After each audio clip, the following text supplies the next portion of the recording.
So there are three things that I really wanted to say, and hence I'm here. So it goes without saying that we all are in a frenzy today like never before. Earthquakes and tsunamis and all of these calamities have come and gone. This time, although we don't really see people are marking themselves as safe on Facebook or whichever social media, pretty obviously because we are just not. It is not a 8 or 9 Richter scale sort of an earthquake which shook the earth for a few seconds or minutes and then it left. This is a contagion and it has been tightening its grip in its own pattern. So, first things first, I don't see why our bureaucrats are mentioning COVID is still doing additions and multiplications aren't happening, or that we are not in stage 3 yet, when we are not really testing enough. So this website which I've been following, and I'm sure we all of us too, worldofmeters.info, I believe that's the authentic website which we all are referring to, which shows the matrices for India that we are doing around 121 tests per million. Now, there is a counter argument that out of these tests being done, we are just seeing about 5 per million cases to be found positive, which is around 4.1% only.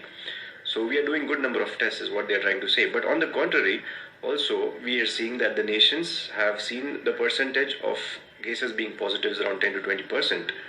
But they have tested to the tune of around 6 to 7,000 per million, where we are just 121.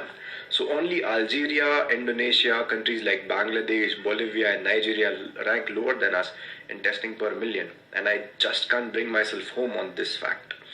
So extension of lockdown is just so mandatory till we have at least been testing enough. Otherwise, I can't imagine the doom that our nation can get into. Secondly, what the French author Francis Camelandre has just mentioned is just making so much sense. I think we all believe that. I think she has just set the perception right of how serious how things could get, and that ignorance has just no place. In a country as diverse as India, I think Modi ji is doing a fantastic job as a leader, set aside all the politics. Just setting the perception right for the whole nation is so important. People out there in the vegetable markets and incidents like Markaz, these are totally absurd. Maybe that only happens when the perception of all of these people is just not set straight. And also maybe because supply chain of these food products isn't in place and they have to really come out for their daily needs and do what is needed.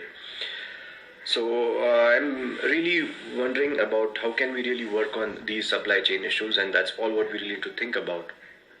So at this juncture, I believe in order to allow the ministers to take a firm decision, I think as responsible citizens, just letting them know that we are there with their decision is equally important. So beyond all the horrific fiscal losses that we are attracting every single day in the lockdown, it is still nothing as compared to the darker picture if we do not take enough measures.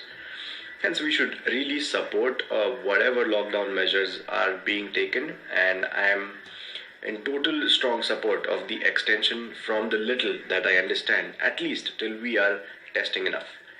Also, when Francisca Melandre talks about a few wise men suddenly start looking like fools, now I can't help but not mention a man whom I personally respect for his linguistic skills, Mr. Shashi Tharoor. So he did tweet about the power grid failure regarding Modi ji's 9 p.m. 9 minutes mantra, and he fell flat on his face. So it didn't just not make any sense. So coming to my third point, again, may it be the French author talking about watching some entertaining content on the internet and enjoying, but after a point she says that we all are just losing interest, and it scares all of us to go back to our beds at night because the thoughts just won't stop coming in.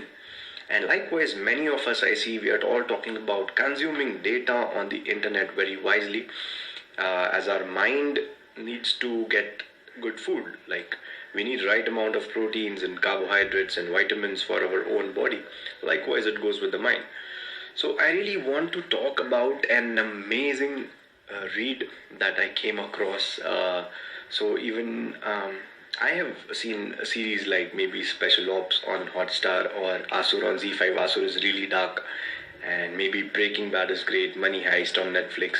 So all of this is out of imagination, although, or if some of these series are really real, it has limited temporal relevance. So any stand-up comedy for that matter, any book, and all of it is temporal. The read which I am talking about is about Bhagwad Gita. So for those who already have, amazing, and those who haven't, just know that it is a mandatory to read it verse by verse. Something which was told so many years ago by Lord Krishna was just so relevant to my everyday business and otherwise, and it is something I'll learn to keep applying in my future. So that's why it is said to be an eternal song, Bhagavad Gita. That's what it means. It is firstly so be humbling, it is so enlightening, and in itself that I felt like one should really just not be ignorant about this one piece of literature, come what may. So to tell you what hooked on me into it is, it talks about three gunas of the Prakriti by the name Sattvic, Rajasic and Tamasic. So we all, men and women, all humans and all animals, are just revolving around these three. We are revolving around happiness, around restlessness and around depression. We all have been there, and this keeps eluding us and keeps us all feel like we are traveling. Whereas Guruji, Sri Ravi Shankar, who has mentioned in his sermons, uh, and he has brought up Rut's pendulum to explain this. Now look how very scientific and logical this gets. If you check a YouTube video on the Rut's pendulum, this system is such that it would go on forever once the initial torque is given. So Rajasic, Tamasic and Sattvic gunas are such that it has set Prakriti in motion, and we all keep traveling, at least we feel so. So one who is able to see this and feel above this is at a higher state of consciousness. So now let me tell you where I come from as being a workaholic. So otherwise, if I let myself as much time to read some book for so long, I would just not do it. I would rather, I'm so obsessed that I would just want to work on my enterprise, work on my business, and get things better at it.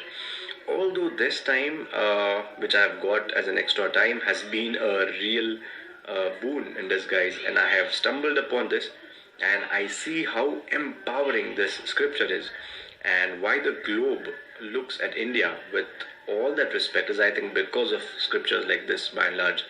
I have been reading from a pure businessman point of view, and things as explained by Guruji here as a karma yogi and a bhakti yogi can't not let you feel more efficient.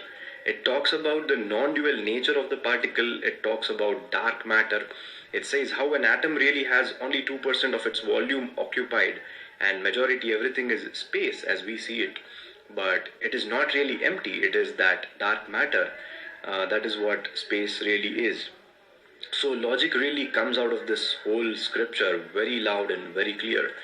So may it be we are a student, we are an entrepreneur, we are a CXO, we are an astrologer or whatever. If we haven't afforded ourselves time to go through this, we are just not even set ourselves on the path of trying to know as to where we are really going.